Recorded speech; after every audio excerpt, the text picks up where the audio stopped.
Greetings, fellow targeted individual. I hope you're having a great day. Gang stalking is a fairly new term. It's been out since around, I would say, like 2000, 2001. Prior to this, TIs were not using the term gang stalking online. It started booming after the creation of more fusion centers. After some time, people started complaining about being harassed by business owners, women, children, youth preparedness groups, Freemasons, veterans, disabled veterans, and so on. This movement is nationwide and it is very secretive. It's done on a down low because it's technically illegal and unconstitutional, but is supported by Department of Justice, Department of Homeland Security, Department of Defense, our national security, the CIA, and other agencies. This goes as far as NASA. NASA even has its own paramilitary group, which does emergency management work. So this movement is nationwide, and it is pouring in billions of dollars into corporations, 8A business groups, anarchist groups, which have set up their own little fronts as government contractors, even radical feminist groups.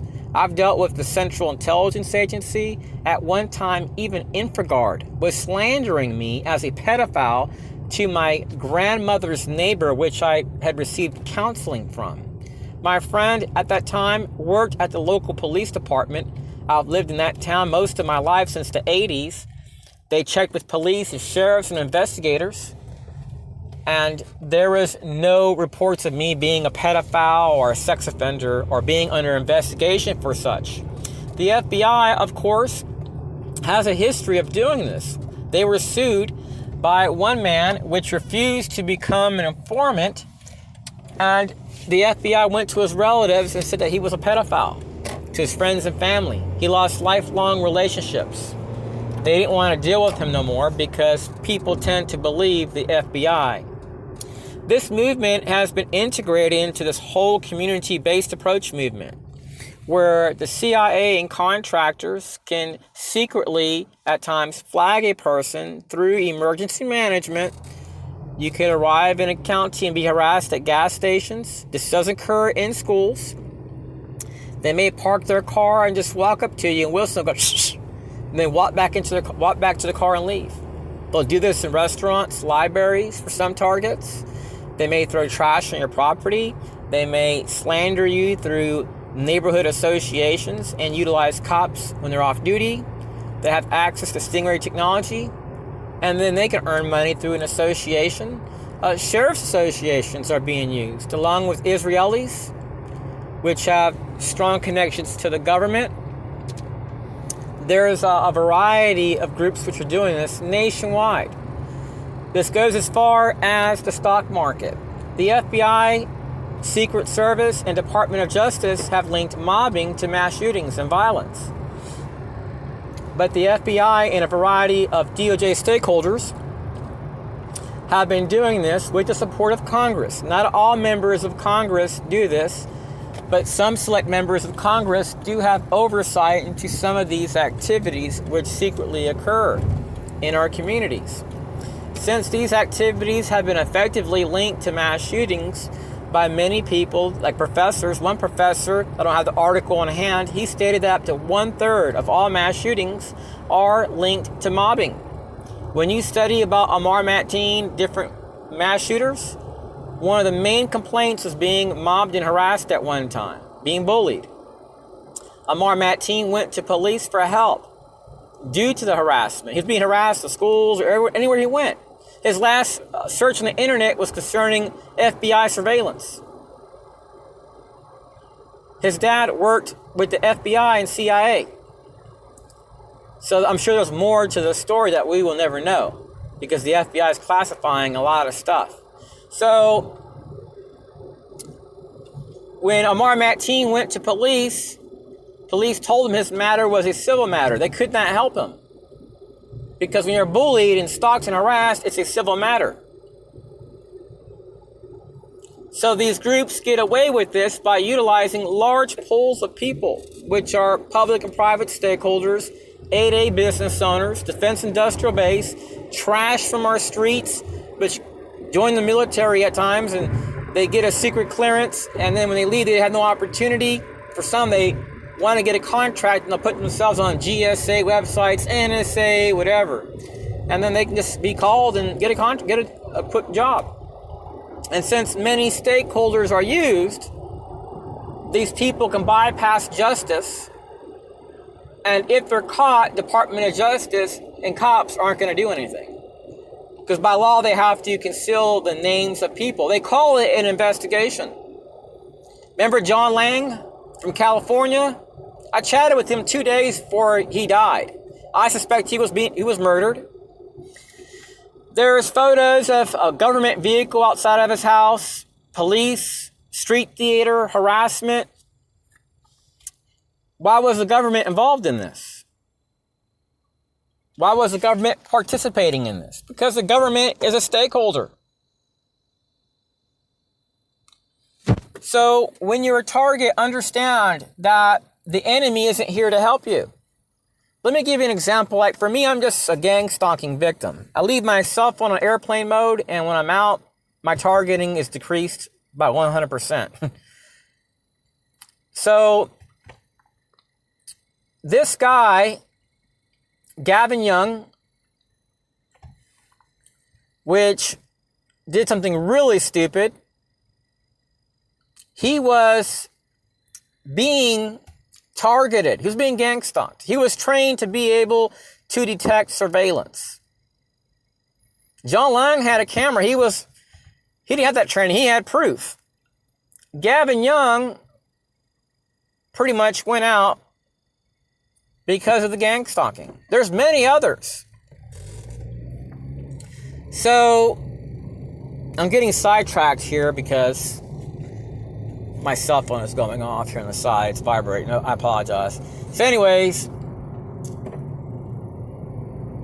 there's proof these activities occur. That when you try to expose corruption, the stakeholders get involved. In Austin, they can include community engagement groups, which operate secretly from the rest of the hospital. They can be select members. They may sign non-disclosure agreements, and since they don't have to tell the truth, they're told they can lie, if they can't admit to it under national security clauses on the form, they're able to bypass justice, violate a person's constitutional rights in exchange for money. And this is what our trash has been doing through DHS. This is what our trash has been doing through the Army, FBI, CIA, NSA. They've been violating and spitting on us, on our constitutional rights, while hiding behind our flags as the defenders of life, liberty, and freedom. All the activities that I've been exposing are all 100% related to domestic terrorism. I'm a good person. I don't believe in violence. I work to expose violent activities. Activities which present pre-terrorism indicators to the fullest degree, where you have to be either a moron or stupid to not see it. I've spent thousands of hours studying threat assessments, taking courses in counterterrorism, private investigations. I've hired private investigators. I've networked with people which have top secret clearances. They've clearly mentioned this video, CIA, these 38 videos, FBI, here we got DOD, Northern Command, here we got the Scottish Rite, here we have the Blue Lodge, here we have a radical feminist group, here we have this and that, Jewish people. I mean, the list goes on. These activities are linked to terrorism. They're linked to the requirements for a mass shooting. So they try to sensitize, use demoralization warfare. If you're experiencing this, just pray. Pray to God. Look at even potentially leaving the country. Set a goal 5 years from now when I leave, even if you don't have the education. Look at getting a TEFL certification. Look at Forex trading. Get a mentor. Spend a couple years using demo accounts. Practice. Learn something new. You can look at places like Nicaragua. They don't have strong ties to the U.S. or the CIA and other terrorism groups, terrorist threats. So There's places where you may get paid a lot less, but at least you won't be targeted. You won't be harassed.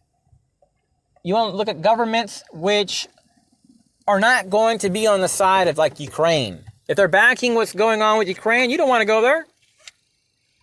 Why? So you can go to a place which has a Kiwanis Club, a Lions Club, or Freemasons or DOD contractors to be harassed? Hell no. You want to tell the government that you go to. You want to tell the city mayor. You want to write letters even years prior, sharing what you've gone through.